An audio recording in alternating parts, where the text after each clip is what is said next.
Tampa Bay Plus app right now. It's streaming as we're getting set for Governor Ron DeSantis to step to the podium in Tallahassee. Yeah, we know a lot of you have questions this morning. You can continue to send those in to our Facebook and YouTube page. Let's listen in to the governor now. Southwest Florida, but wherever it makes landfall, there's going to be impacts far beyond what the cone actually shows.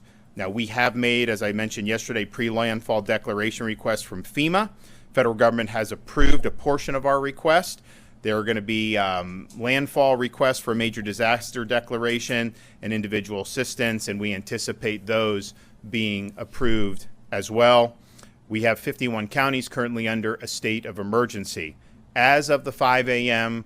advisory, Hurricane Milton is still a major hurricane. It is no longer a Category 5, but it potentially could strengthen back to that as it makes its approach to the state of Florida. Maximum sustained winds are in excess of 150 miles an hour. Now, their forecasts do call for it to weaken before it gets to landfall, and maybe that's true. Let's hope it's true. Maybe it's not, but even if it does weaken, you're still looking at a major hurricane. It is going to have really, really significant impacts. Right now, it's located about 560 miles southwest of Tampa. Storm surge warning has been issued for the Florida Gulf Coast from mainland Monroe County northward to the Dixie-Levy County line, with storm surge watches in effect for Nassau County to Brevard Indian River County line, including the St. Johns River. 10 to 15 feet peak storm surge is forecast for the Pasco-Pinellas County line, all the way down into the area where you have Manatee and Sarasota. 5 to 10 peak storm surge is forecast from Yankeetown southward, and then from Englewood southward to Bonita Beach, including Charlotte Harbor. So that almost entire west coast of the Florida Peninsula has the potential to have really, really significant storm surge. And when you're talking about 10 to 15 feet, that's obviously major, but we saw what even 4 feet did with Hurricane Helene in some of these communities. And so this is something that's really, really significant. There's hurricane warning in effect for Levy, Marion, Citrus, Sumter, Lake, Seminole, Hernando, Orange, Pasco, Pinellas, Hillsborough, Polk, Osceola, Manatee, Hardy, Highlands, Sarasota, DeSoto, Charlotte, and Lee counties. And then tropical storm warning in coastal Franklin, coastal Wakulla, coastal Jefferson, Taylor, Sewanee, Lafayette, Dixie, Gilchrist, Western Columbia, Western Alachua, Okeechobee, Glades, Hendry, Collier, Monroe, including the Florida Keys and the Dry Tortugas. We have a hurricane watch for Nassau, Duval, Clay, St. John's, Putnam, Flagler, Volusia, Brevard, Indian River, Okeechobee, Glades, Hendry, Collier, Dry Tortugas, and then a tropical storm watch inland Jefferson, Madison, Hamilton, Eastern Columbia, Baker, Union, Bradford, Eastern Alachua, St. Lucie, Martin, Palm Beach, Broward, and Miami-Dade. So basically, the entire peninsula portion of Florida is under some type of either a watch or a warning. The Florida Division of Emergency Management is actively addressing storm-related resource requests. We are currently fulfilling close to 1,000 missions to support our local communities. That includes everything from tiger dams and generators to staff support, as well as food and water and tarps. We've also deployed more than 11,000 feet of flood protection systems, and we're prioritizing critical infrastructure like hospitals, wastewater treatment facilities, and electrical infrastructure. We've also done things like generators to support special needs sheltering operations. Of course, Starlink Internet. All counties have access to Starlink Internet devices and can use those as they see fit. More than 350 ambulances and more than 30 paratransits are in operation. We also have another 144 in staging that can be used if the need arises. The state of Florida is amassing fuel reserves ahead of Milton and staging it to be utilized as needed. We have been dispatching fuel over the past 24 hours as gas stations have run out. So we currently have 268,000 gallons of diesel, 110,000 gallons of gasoline. Those numbers are less than what they were 24 hours ago because we've put a lot in. But we have an additional 1.2 million gallons of both diesel and gasoline that is currently en route to the state of Florida. Now, there is no fuel shortage fuel continues to arrive in the state of Florida by port and what we're doing to bring it in on the ground. But lines at gas stations have been long. Gas stations are running out quicker than they otherwise would.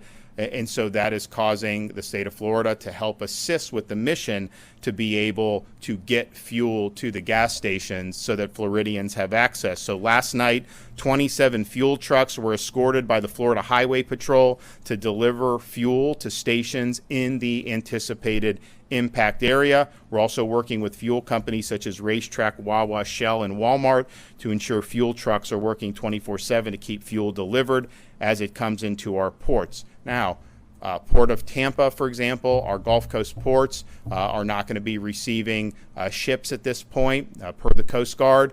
They do have a lot of fuel that's on hand, and the dockside operations will be continuing. We are assuming, doesn't mean it's going to happen, but we are assuming that there's going to be significant damage to the Port of Tampa, so we're operating as if there's going to be a significant interruption in their ability to receive fuel, and Kevin and his team are actively working to get around that so that we have the ability to continue bringing fuel into the state subsequent to the impacts from the storm.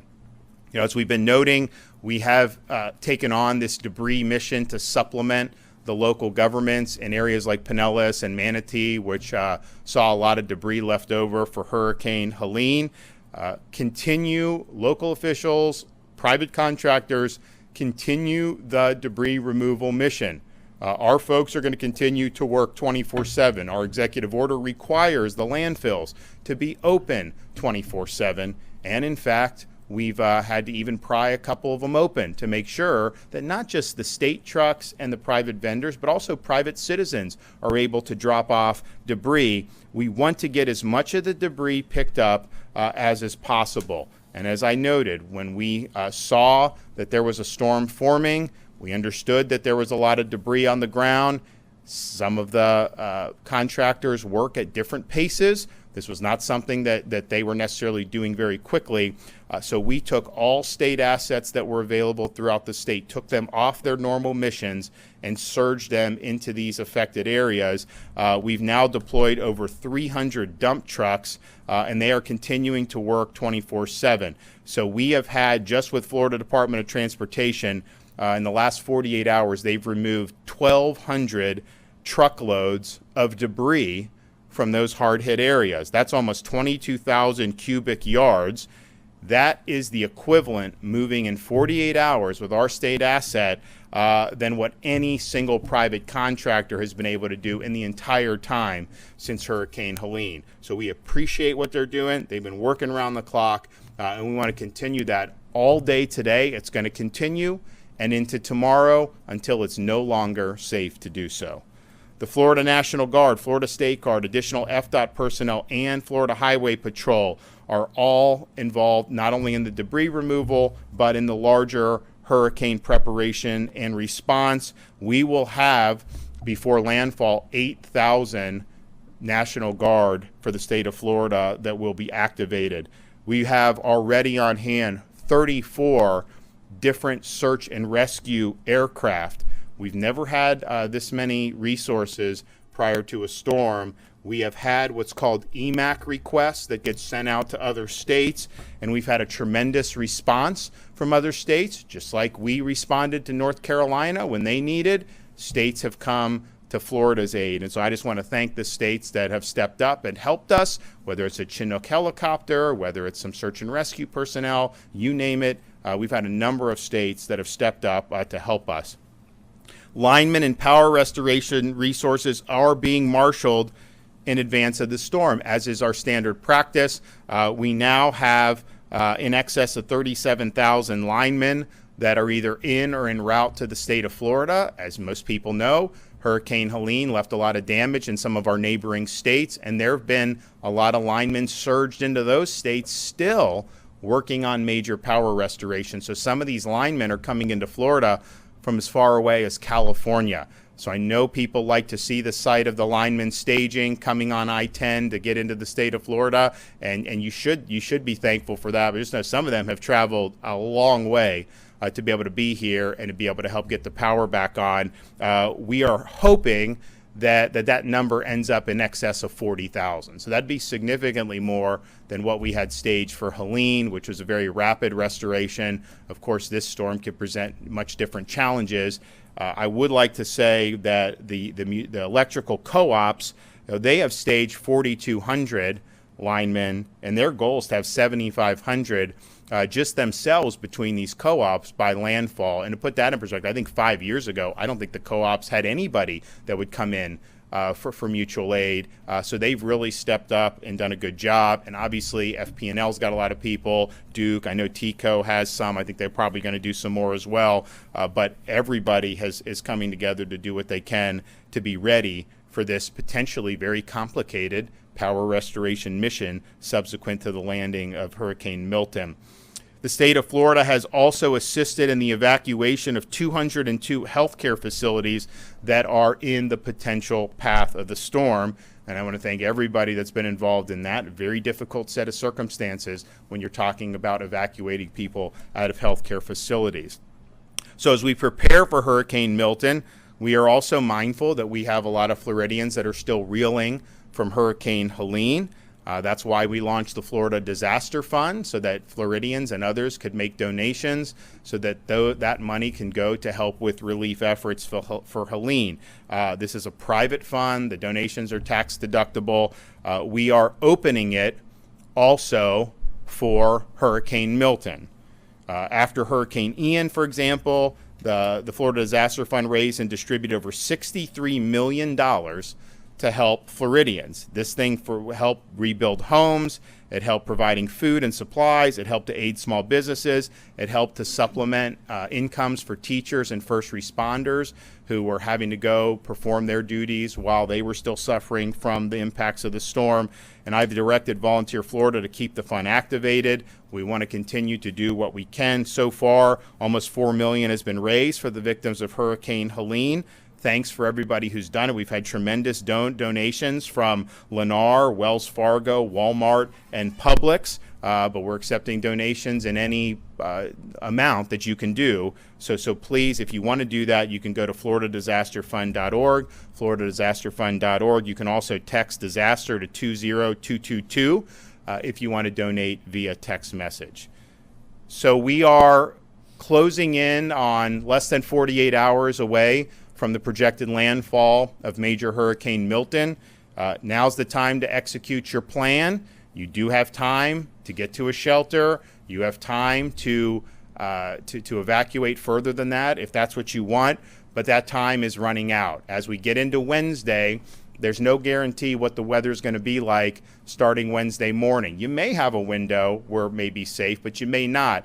So use today as your day to finalize and execute the plan that is going to protect you and your family.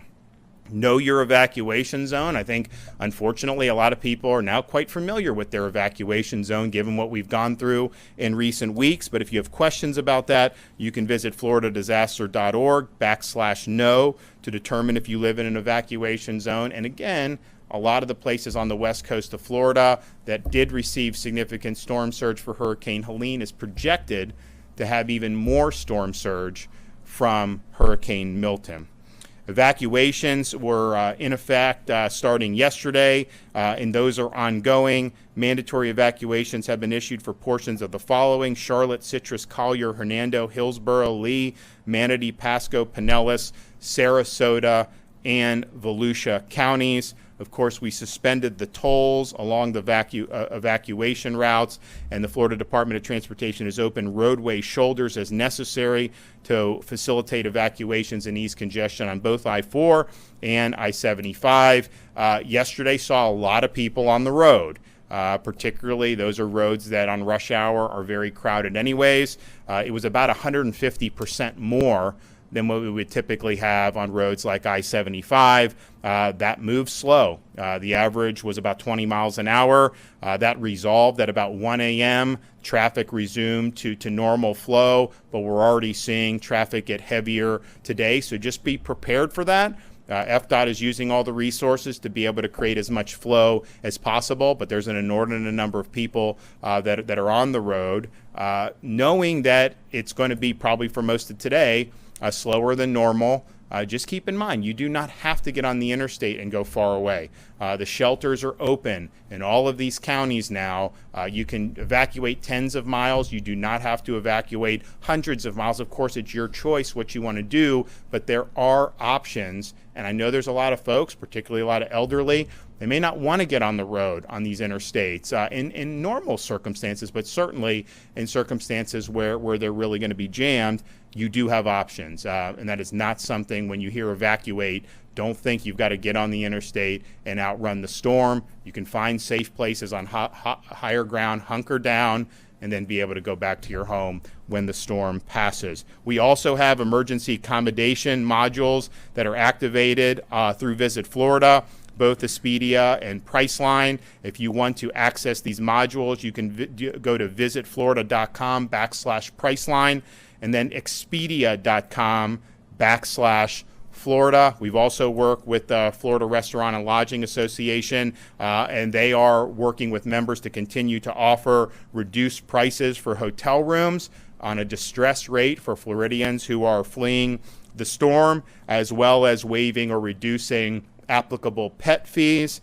We have properties, the Rosen properties, Red Roof Inns, A-Lofts, La Quintas, Motel 6, Best Western, Holiday Inns. They're all on board to be able to do this and help Floridians when they're in need. So we appreciate you doing that. And again, having a storm that, it's projected to make landfall about 125 mile an hour winds, and look, maybe it's stronger than that. But the reality is, if it's in that Cat 3, Cat 4 range, if you are on higher ground, and particularly if you're inland, most of these structures in Florida are going to be able to handle it. You may lose power, there may be other issues, but as long as you're getting away from the storm surge, that's really the most important thing that you need to do. Florida's also partnered with Uber for Hurricane Milton evacuation, so you can get free rides to and from shelters in counties with active evacuation orders. They did this with Hurricane Helene. They're now doing it with Hurricane Milton. And so if you want a free ride to a shelter, you use the promo code Milton Relief, one word, Milton Relief. So thanks for Uber for stepping up and helping Floridians when they're in need. The following counties will close schools beginning Tuesday, October 8th. Brevard, Charlotte, Citrus, Collier, DeSoto, Glades, Hardy, Hendry, Hernando, Highlands, Hillsborough, Indian River, Lake, Lee, Levy, Manatee, Okeechobee, Osceola, Pasco, Pinellas, Polk, Sarasota, Seminole, St. Lucie, Sumter, and Volusia. I think some of them actually were closed yesterday too, but as of now, all of those counties have schools closed. There are 36 county-run shelters that are open and operating in counties that are in the path of the storm. Most of these big counties are going to have multiple locations where you can go to shelter. All counties have at least one pet-friendly shelter and at least one special needs shelters. We have not seen a major, even though we've seen a lot of evacuations, we have not seen a lot of folks going into the shelter yet. I think the total population is, a few thousand, Kevin, as of right now. So, and honestly, that's not unexpected, because if you're going to go to a shelter, why would you go 2 days before the storm? So I think people will likely be gravitating more to the shelters today and maybe even through tomorrow morning. So we do anticipate that those numbers will climb. In anticipation of that, we also have additional state-supported shelters that we are going to operate in partnership with the private sector to support and augment what those local counties are already doing in terms of their shelters. So if we do get to a point where Pinellas County, Hillsborough County, prime shelters are full, you're going to have other options to be able to go to, and those are not simply limited to those counties. You will have shelters in other counties that are a little bit further away from the storm surge. And finally, the state has identified 14 potential sites for state-operated shelters, and we are going to announce 4 of those sites.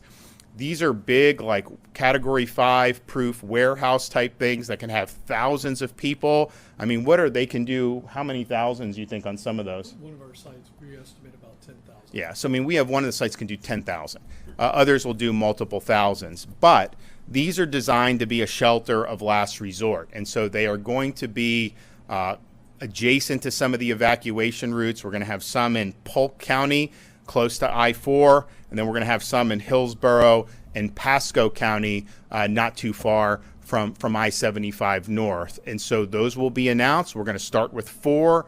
If there is a demand to do more, we will do more, but it could be a situation where if you're trying, tonight, you're on the road, traffic's bad, you say, hey, there's a shelter here in Lakeland I can go to and be able to ride out the storm and then go back. That is an absolutely safe option to do, and we encourage, if that is necessary, for folks to be able to do it. Now, you can find your county's emergency management page, which will have this type of information and others at for sheltering, floridadisaster.org/shelters to have the list of shelter locations. And then for general, including sheltering, as well as other orders, floridadisaster.org/counties. So please keep an eye on alerts and advice from your local officials as the storm approaches.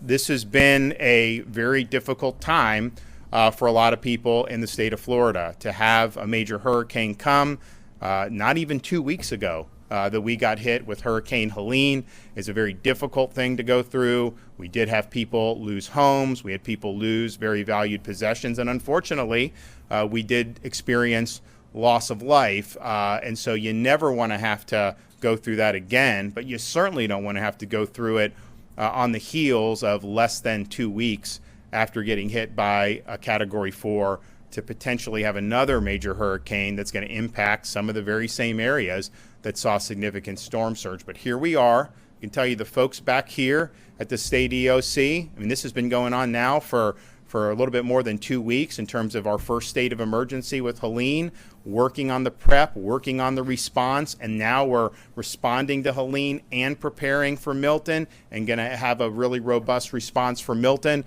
People have been working around the clock in the local communities. Our first responders, our law enforcement, they're staged, they're ready to go. Our National Guard, our State Guard, all these people, and some of the search and rescue who helped immediately after Helene, and then when that mission was no longer necessary, they went to do missions in North Carolina. Now they're back ready for a third round of potential search and rescue. So there's a lot of folks that have been working very hard, and I know our citizens go through. It's very frustrating to have your life interrupted and to potentially have your possessions in your home on the line.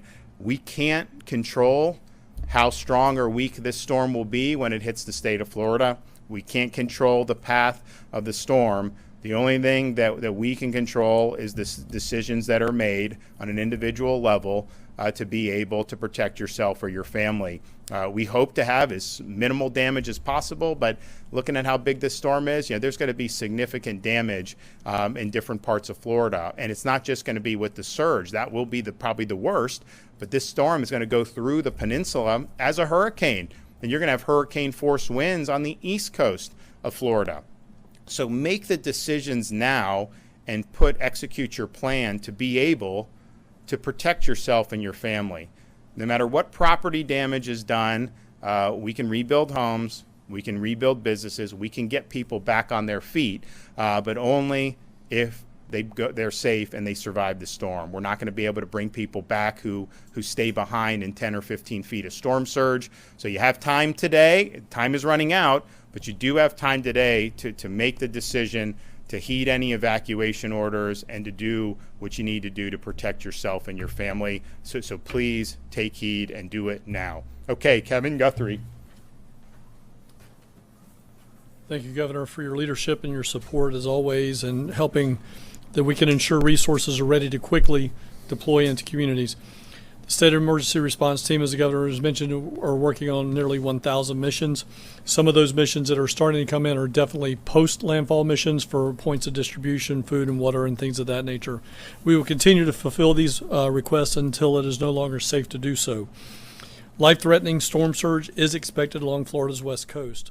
Storm surge. All right, we were just listening in live there to Governor Ron DeSantis giving a 7:45 a.m. briefing here on this Tuesday morning. The governor not mincing words. This is a serious storm that is heading for our area.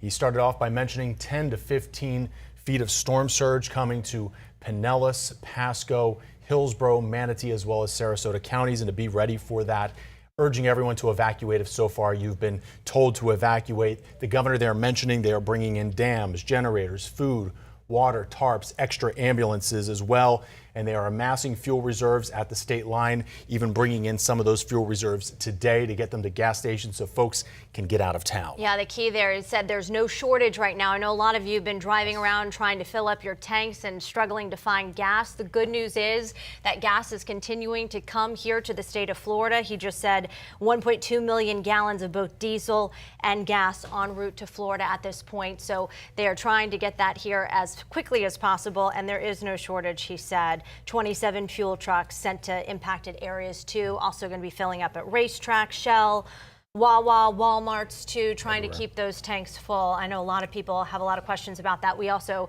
have been posting to our website, gasbuddy.com, too, updating you where that gas is. Yeah, that's a very helpful website to kind of tell you where that's going as well. One of the things of concern there that the governor mentioned, they are expecting some damage to the port of Tampa with this storm that could potentially hurt some of those fuel supplies, but as he said, they still have a lot coming in. He also mentioned that 8,000 National Guards men and women have been activated here. 37,000 linemen are already here in the Florida area or are waiting to essentially get the all clear to come in once the storm passes. We can get the power turned back on because there's going to be widespread power outages with this storm. Yeah, we have an unprecedented amount of response ahead of Milton, which is expected to make landfall overnight on Thursday. Right now is that latest track that we got this morning. So we're keeping you posted here on 10 Tampa Bay. We thank you for joining us.